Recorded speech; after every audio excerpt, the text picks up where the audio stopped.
Thank you very much and welcome everyone to this webinar on managing the people side of risk, a topic that has dominated conversation, particularly in the challenging year that we have all been facing. I will be co-moderating this session with my colleague Joan Collar, who's the Mercer Marsh Beneficios Asia leader. And as you can see from the screen, we're joined by a broad range of clients and colleagues from across Marsh McLennan who will share their perspectives on the topic in a series of video chats throughout the webinar today. And they include Carolina Clint, who's the Marsh Risk Management Leader for Continental Europe, Sarah Borvis, Global Benefits Specialist for Schneider Electric, Tom Gardner, Head of Group Benefits at Sky, Sajad Palmer, Head of Reward Asia Pacific at eBay, Chris Bruce, co-founder of Darwin at Mercer Marsh Beneficios, Kai Anderson, who's the transformation lead for Mercer, Lorna Feeney, who is head of mental health consulting for Marsh, and Darren Holmes, head of operational risk for Marsh Risk Consulting. And we're also particularly excited to give you a sneak peek into a survey that was just concluded on the people risks that are top of mind for HR and risk managers. So plenty for us to talk about today. And to kick us off, Carolina Clint from our Marsh Risk Management Leader for Continental Europe will share some of her observations on people risk implications that surfaced from the research that inspired MMB's People Risk Survey, which was the World Economic Forum Global Risk Report.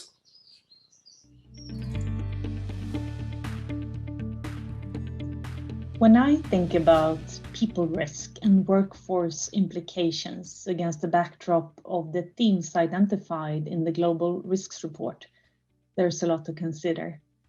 As you may already know, the Global Risks Report is produced every year by the World Economic Forum with the support of Marsh McLennan and other partners, and gives perspectives on major risk trends and the evolving risk landscape.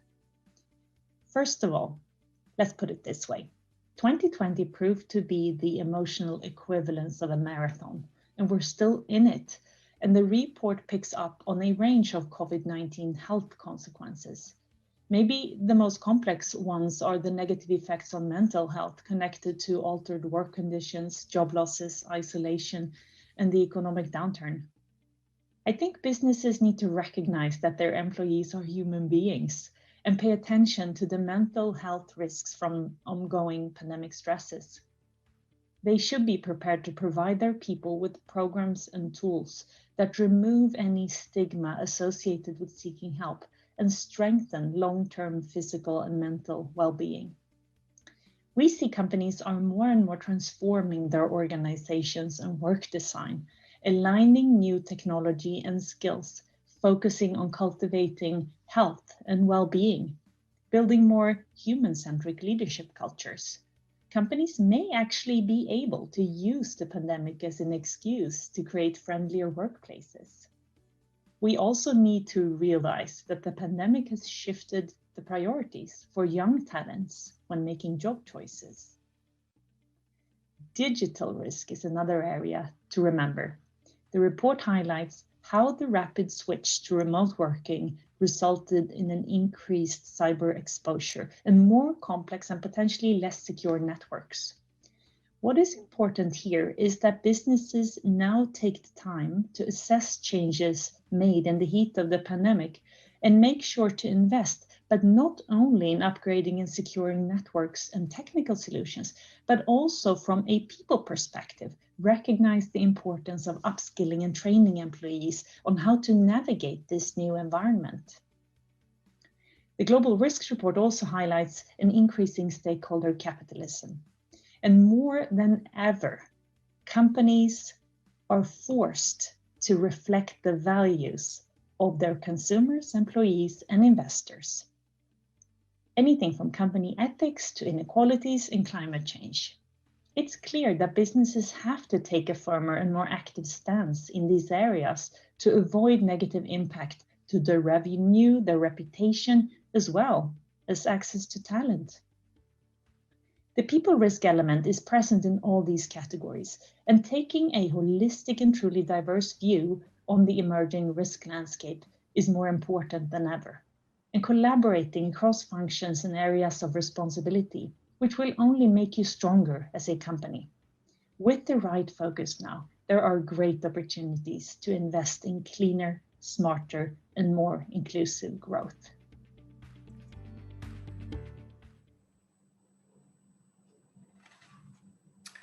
Hi, everyone. I'm Joan Koller, the MMB Asia Regional Leader, your other co-host. As Donna mentioned earlier, please don't forget, use the Q&A function throughout the presentation to ask questions. We will endeavor to answer your questions at the end of the session. And I do apologize in advance for any of the background noises that you might hear. This seems to be the time that the planes are taking flight overhead. So back to the slide. People are an organization's most important strength, but can bring significant risk to a business if not properly managed. Never before has it been so important that HR and risk management break down silos and work together to protect, equip, and motivate this critical asset. The pandemic has highlighted more than ever that the health and resilience of your people is firmly linked to the health and resilience of your business. Ultimately, people risks are impacting business continuity, reputation, and safety. At Mercer Marsh Benefits, people risk is our business. We have categorized 25 people risk into 5 main categories so that organizations are able to identify, prioritize, and manage the threats that are most pertinent to them. These are health and safety, talent practices, accelerated digitization, environment and social, and last but not least, governance and financial. If we move on to the next slide, please. Mercer Marsh Benefits conducted a pulse survey to get risk managers and HR views on which people risk have the greatest likelihood and impact, along with an understanding of how organizations are managing these risks. Comprehensive in its geographic reach with close to 1,400 participants in the survey globally, the survey respondents were broadly split into 46% HR professionals and 54% risk managers. In general, the survey respondents indicated that all of the risks were fairly likely and severe. We were, however, somewhat surprised by the degree of concentration. While businesses need to consider all of these 25 risks, each firm will have different priorities depending on their industry, geographical location, and workforce profile. Thanks, Joan. I think for me that the survey validated the relevance and significance of people-related risks.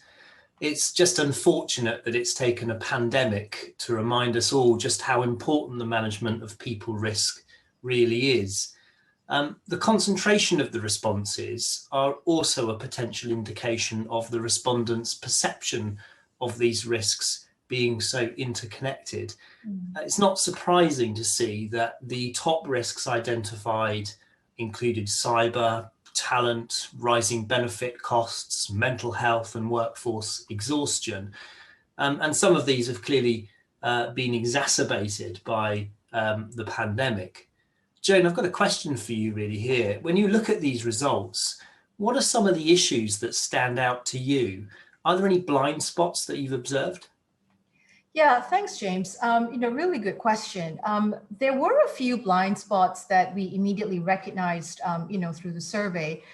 Some of these, in my opinion, a few critical risks that were perceived to have a lower likelihood and impact in comparison to others.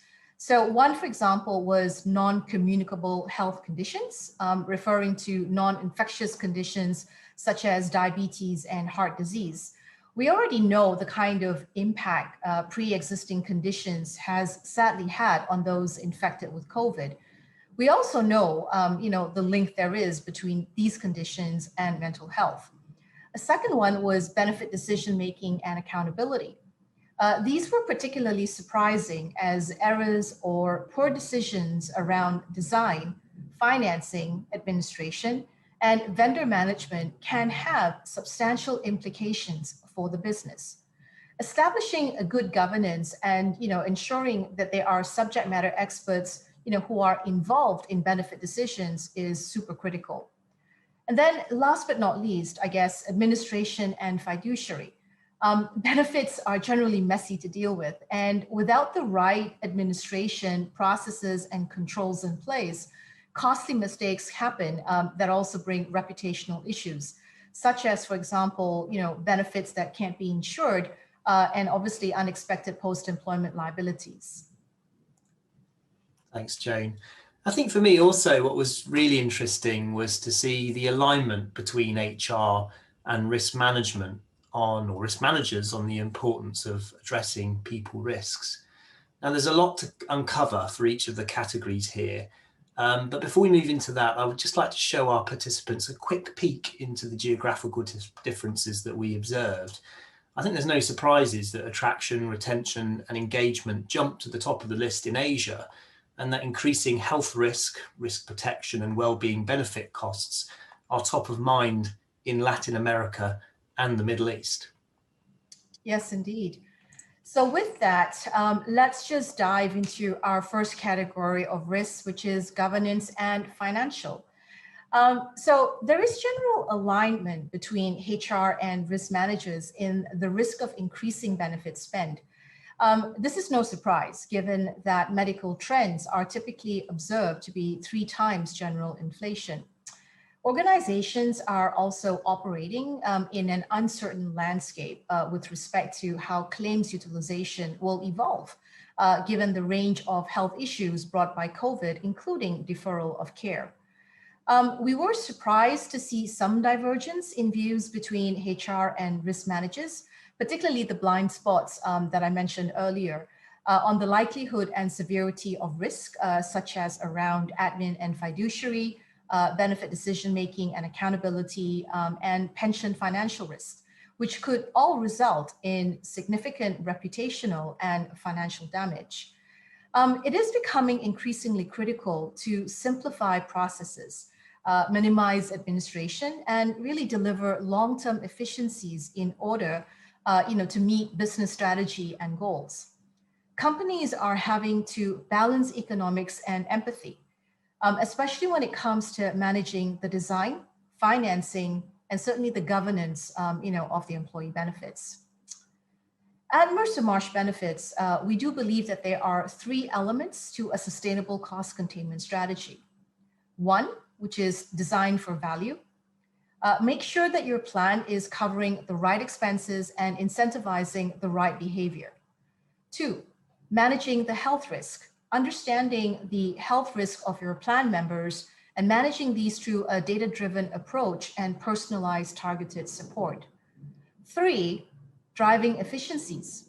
Companies can use a number of tactics like consolidated purchasing, changes to financing, and simplifying administration to get more out of existing spend. So with the background of increasing benefit spend and the need for a stronger governance, let's hear how some of these companies can evolve their financing and governance approach to ensure a more efficient benefits management.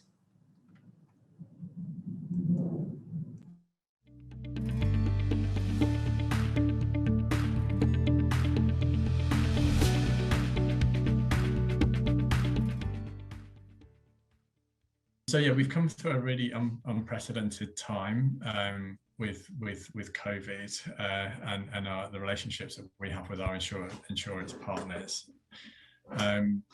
The looking at kind of healthcare claims, the trends for the last 12 months have been completely impossible to predict. Really, even in a market where there is a hybrid kind of private healthcare system supplementing a national health system. And I think the trends there are going to be just as hard to predict moving forward. We know that there is strains on the National Health Service. We know that there are going to be kind of catch-up risk claims to come through. We know that some of our people are going to be impacted by the unknown, like long COVID. And because of the uncertainty of that, I think that we might start to see some slightly unpredictable behaviours from the insurers who are trying to kind of assess for risks that they just don't really understand at the moment.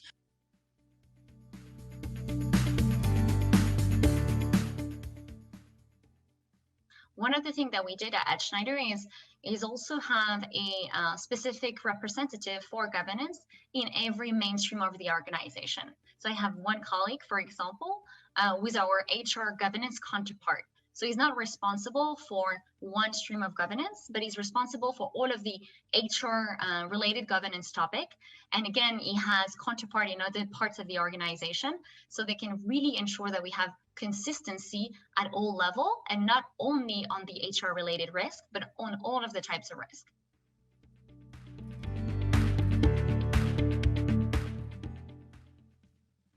At the same time as everything that's been going on in the world at large, in the organisation that I work for, we've also been reviewing our operating model.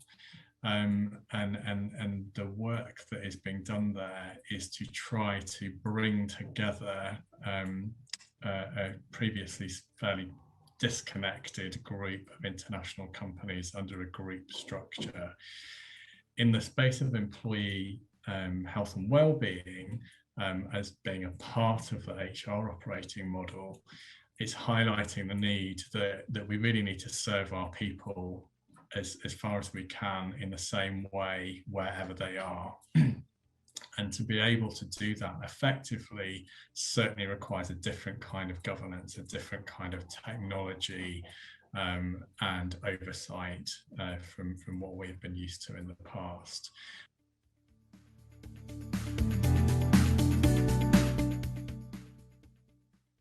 One of the real focuses of what we do in operational risk is really bringing together that operational risk world from a client and how that feeds into the insurance placement, both from managing the risk and increasing and improving the overall profile of that risk, so that clients can use that to leverage premium reduction, and also open up new capacity within the marketplace.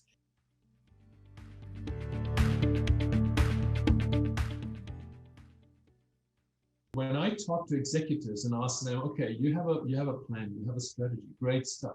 Is your leadership up to that? You know what the answer is. Well, yeah, some are, others aren't. You know, what can we do about that? You know, strengthen leadership, and leadership is people management again. So very strong. So a good part of what we're doing is also leadership alignment, and that is risk mitigation.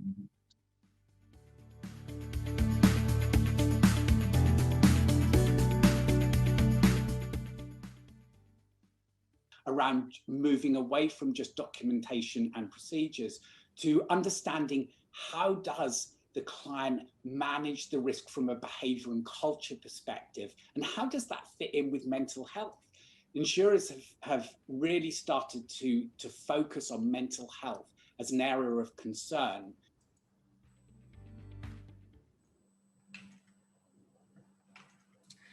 Well, what the survey results actually told us is that cost was one of the top 3 barriers to action across 4 of the 5 risk areas we're discussing today, including health and safety, which isn't surprising, but is certainly a concern. Let's now do a deep dive into each of the risk categories, starting with health and safety risks. So 3 risks under health and safety: deteriorating mental health, workforce exhaustion, and communicable health conditions made it to the top 10 risks, indicating the significance of this risk category. At MMB, we firmly believe that the health and well-being of your employees determines the health and resilience of your business. So whilst issues like workforce exhaustion had high risk impact scores in the survey, it ranked as low as 13 for the extent to which organizations are currently addressing the risk. Over the coming weeks, months, and years, I expect we'll be exploring this concept more, but expect there are a number of factors at play, including physical health, mental health, grief, caregiving stresses, job design, supervisory and leadership skills, and everyone's favorite, Zoom fatigue. It is important that your strategy to manage emotional health goes beyond having an employee assistance plan. Other key elements include prevention, access to care, support at work, and flexibility.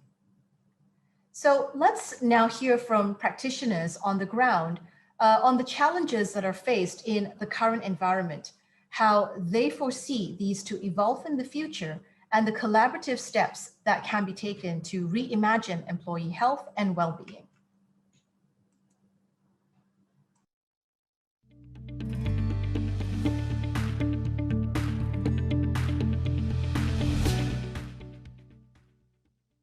In countries where there is a hybrid system, where there is a national health service supplemented by private healthcare, what we're also seeing is that the strain on some of those public health services is having a knock-on effect to what is required in the private sector, and therefore what is expected of an employer.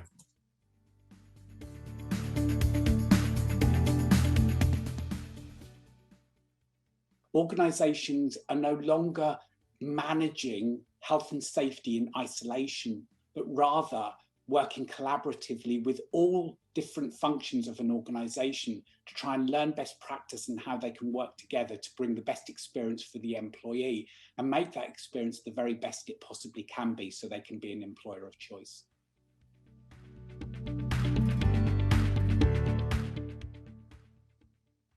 There's going to be a degree of anxiety from people in terms of just all of the change that they have been through in the past 12 to 18 months with the various kind of global lockdowns and being sent into a remote work environment, which may have been unfamiliar to people, but now kind of coming back out into the open air.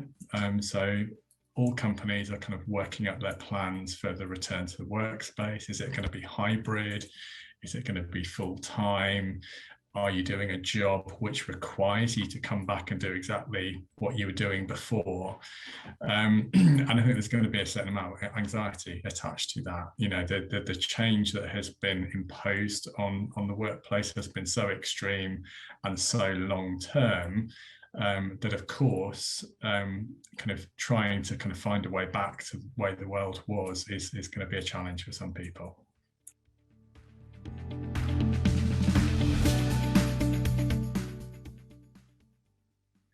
I would say emotional wellness, like I said, has been the #1 challenge throughout the last 12 to 15 months. I actually also feel that even going forward and hopefully when things go back to normal, the emotional support that we need to provide our employees in so-called the new hybrid world that we're living in, I think is going to be quite fundamental. I would say that over the next 1 to 3 years, apart from the support that we need to provide from an emotional wellness perspective, the other key trend that's come out very strong has been around financial wellness.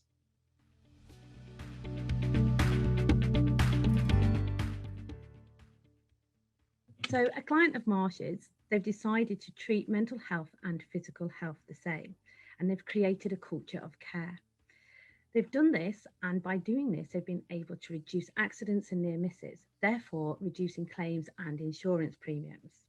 They have seen a reduction of 75% in time lost due to injuries and 80% reduction in time lost due to illness. How they've been able to put the mental health plan together is they've drip-fed constantly communicating about mental health awareness because they wanted to reduce stigma. They've created their own videos. They've trained mental health first aiders. They've produced leaflets and posters, guidance for line managers. They make all staff have an annual check, which is a physical and mental health check. They have to do checks on cars, so why not do it on the employees? They conduct regular culture surveys, asking staff what are they thinking and how are they feeling, and they make it clear who staff can talk to, going through regular team talks, the internal support and the outside support. They also put all of these details next to fire safety posters or any physical first aid posters too, and they monitor and audit constantly.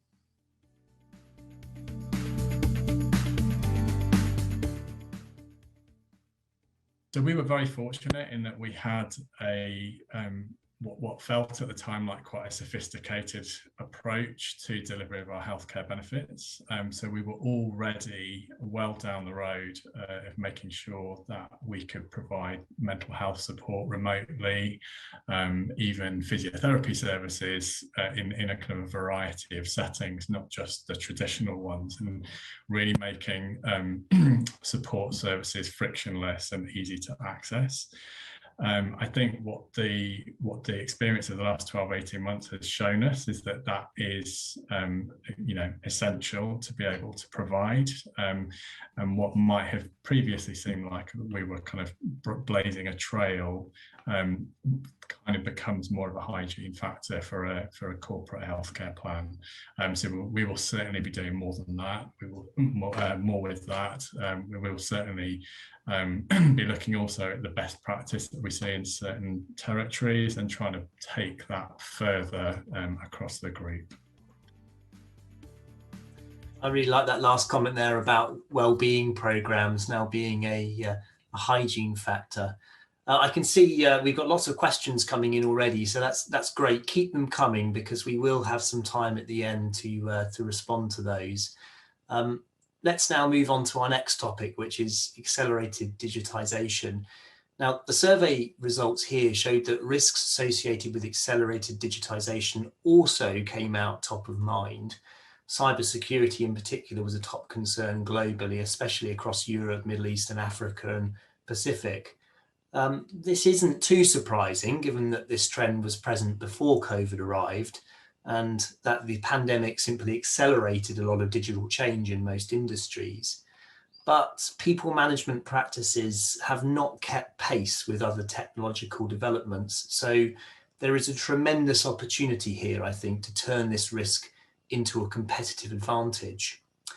MMB's Darwin Tech Report's Age of Agility revealed a number of interesting facts. 53% of employers believe that their current HR technology processes and procedures expose them to undue risk. Have you considered whether the risk of a data breach associated with your HR data is sufficiently mitigated?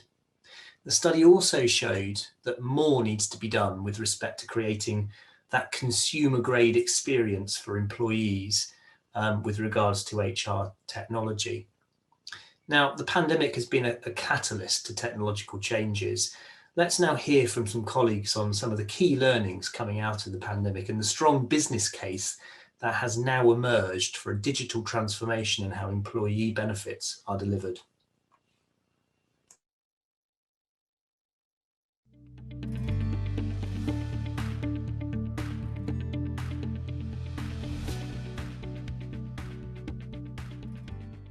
What we've seen is companies recognizing that those companies who've got a strong digital footprint in place and who are have got the foundations have been really well placed to be able to ride through the pandemic. And whilst those companies who have still been very reliant on paper and manual processes have found it very difficult to shift and adapt.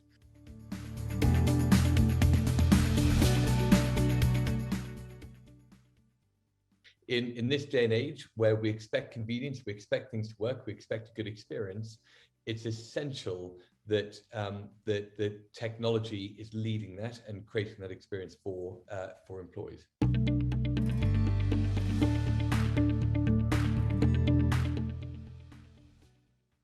Feeling isolated from colleagues within the work environment, it does come with some dangers, and those dangers are that people perhaps feel slightly disconnected from the organisation as a whole, or even at a more local level, the teams in which they work.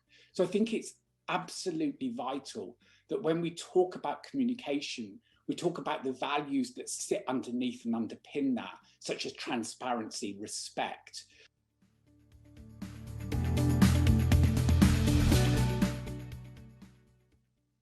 The reality is that with benefits, you're handling some of the most sensitive data that you hold on employees, their names, address, social security information, date of birth, often even medical information. And often this is being passed out to many multiple vendors, often with unencrypted, unsecure spreadsheets or files by junior employees who may have only been recently trained or shown the procedure for what they're doing.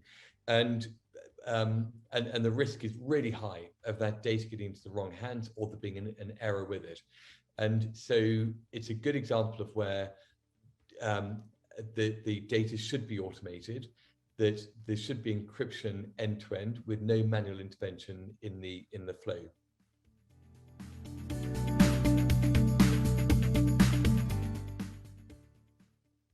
When companies are looking to build a business case around benefit technology, they do it around 4 main areas. So automating end-to-end administration. How do I remove the manual work that needs to be done and enable maybe to move my benefit administration out of local countries into a shared service environment?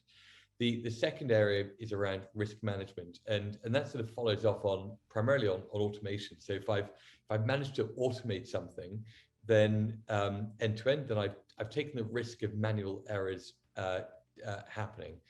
The third is around finance. So benefits are one of the biggest spends that an organization has. And yet far too often companies can't get really basic information, such as what am I spending on which vendors, in which countries, how are those costs changing, why are those costs changing, what can I do about it? And then last of all, around the communication of benefits and the culture.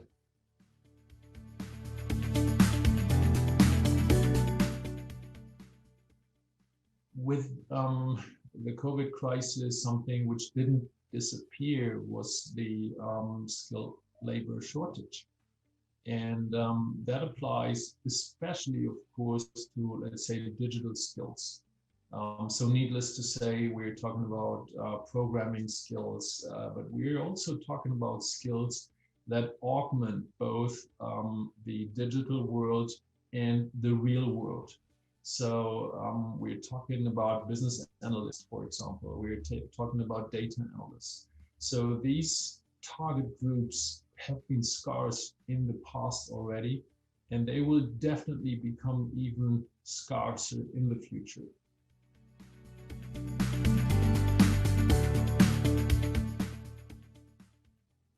We really need to embrace technology. Technology plays an increasingly important role in an ununified communication strategies. The ability to give your entire workforce access to mental health support is crucial to driving cultural change.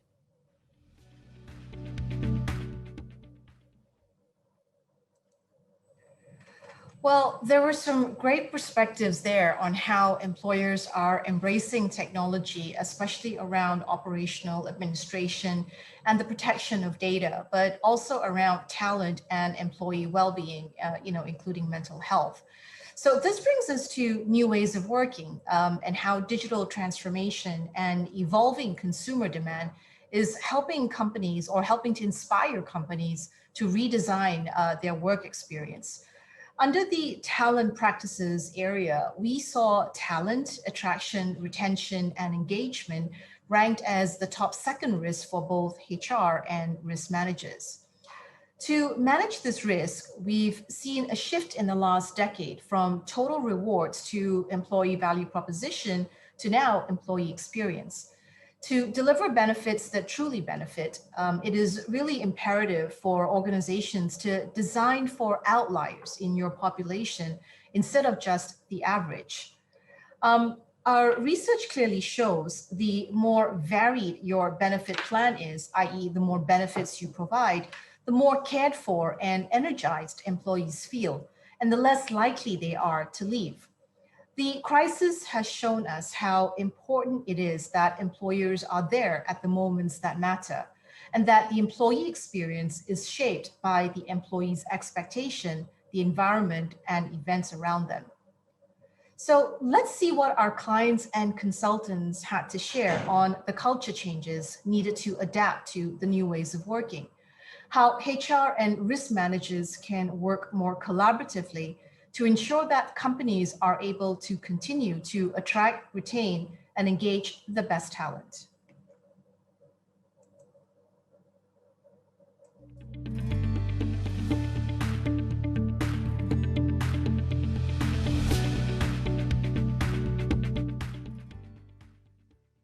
What needs to change about the culture today is that we get to trust on the one hand and to a culture of self-responsibility on the other hand.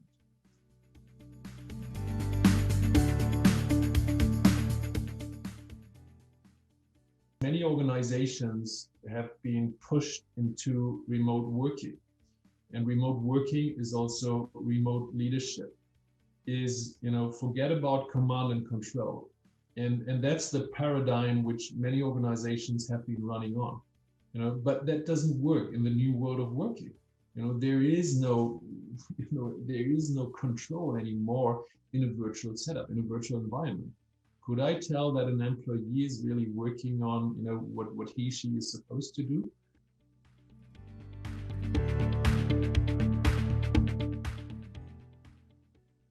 A marketing exercise, we think of employer branding as a product management exercise. So if we look at the job and everything that is related to that job to be a product which we need to sell to a target group, we have to make sure that, one, we meet the preferences of the target group. And it could be that, there's preferences or there's great stuff we have as an employer offer, which is completely irrelevant to employees. So number two is, it needs to stand out, so whatever it is, that is on the preference list from employees or candidates, we have to meet. If there is not enough substance, if we don't have enough to offer, it doesn't help to market that.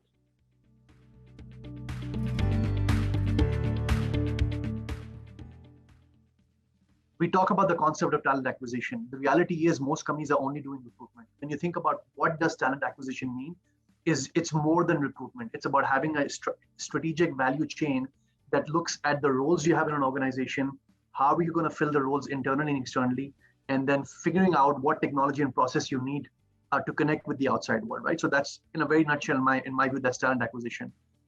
But if you think about the risk we have is that companies are only doing recruitment. Somebody leaves, let's hire for that role, right? So it's very reactive. And the risk being that you're always having to run after a problem, so we're always firefighting. That's the risk. And so I think what we need to think about is how do we mitigate these things? I'll give another example, which is in terms of global mobility, right?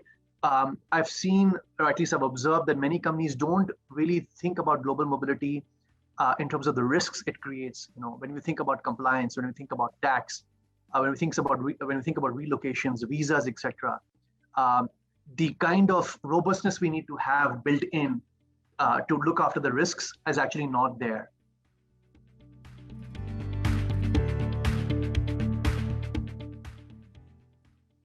So those companies who've got a strong digital foundation are going to be in a much better position to be able to provide a great experience to their employees.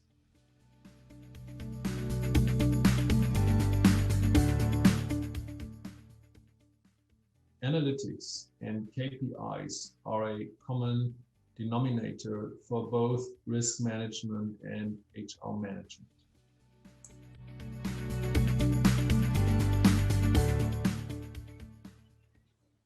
We can't expect our leaders and managers to be superheroes all the time, that they don't have challenges, Great thought to finish there. Some great insights from our colleagues. Moving on to the next topic, whilst the environmental, geopolitical and societal risks featured amongst the top 5 risks within the Global Risk Report, it's interesting to note that environmental and social risks didn't feature in the top 10 people risk. And I wonder if this is a case of short-termism, with the respondents expecting that the likelihood and impact of these risks are only expected to manifest in the longer term. However, we only have to look at recent examples of political uncertainty and civil disruption across the world to remind us how close to the surface some of these issues really are.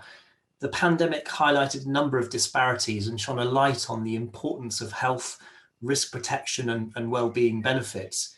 Benefits are such an important expression of the employer's ESG mandate that there is lots progressive employers can do to evolve benefits to be more in line. For example, they can broaden their benefits to align to a more diverse workforce. This is new and emerging area, and it's obviously much easier said than done. In fact, the top reason for not addressing this category of risk was a lack of skilled resources to understand and address it, followed by a lack of senior leadership engagement and conflicting other priorities.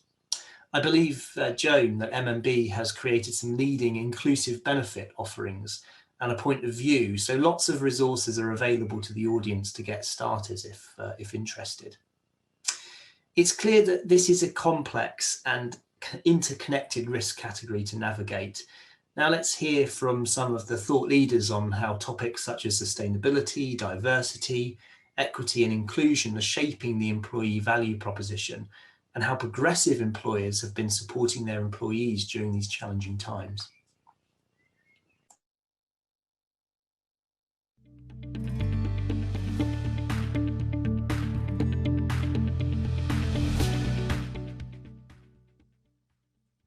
It's not that no one was interested in benefits before, but there's really been a much stronger importance, and a lot of people came to us to talk about benefits, to talk about well-being, and understanding that I believe it's, if you have employees that are sustainable and that are happy, that are engaged, this will have an impact on the company, and this will have an impact on society. So I think that what people are realizing is really the interconnection between all of the types of risk and the implication on society. And actually at Schneider, a branding that we're looking at right now and a storytelling around this connection is really talking about the sustainable you, the sustainable Schneider, and the sustainable society, which I think makes a great connection and shows how, we're really thinking about people being at the center of everything that we do as a company, but also everything we do as a society.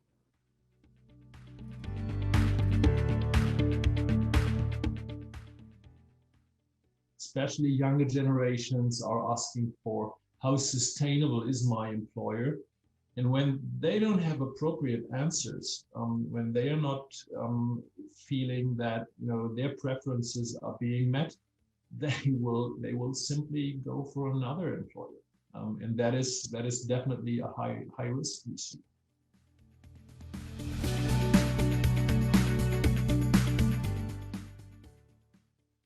Thing that we need to do as companies is have a commitment, common commitment and framework. And for example, at Schneider, one of the strategy that we use is what we call the Schneider Sustainability Impact Programs and the Schneider Sustainability Essentials, which are commitments that are actually included in the incentive programs for all of our employees and our leaders. So, for instance, we will include all of the types of risks that we are typically thinking of when we think about the environment and social risk. So we would have, as an example, a commitment around the living wage, which is a growing topic at the moment. So everything related to decent work conditions for our workers and also beyond our own workers, looking at supply chain and all of our partners is a big trend, and it's an emerging risk that is appearing, because obviously this may create a lot of social unrest, a lot of social inequalities as well, which we want to be very mindful of as a big company and as a large corporation.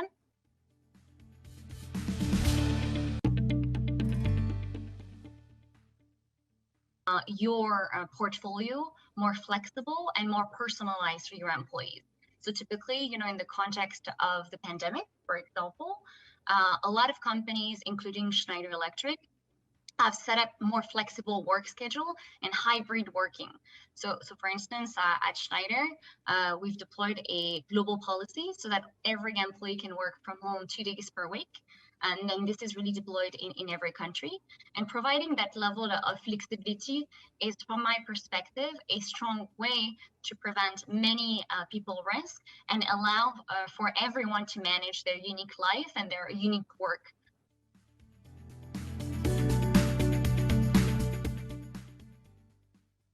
Employee listening is, especially due to the COVID crisis, a very strong lever for engagement and transformation. that was true before the COVID crisis, but it was even more important in the COVID crisis because people want to be heard.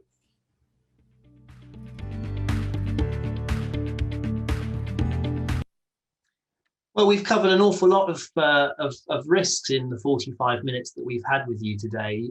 We're obviously happy to go into any of this in more depth with you individually, but this does bring us to the end of the formal part of today's webinar.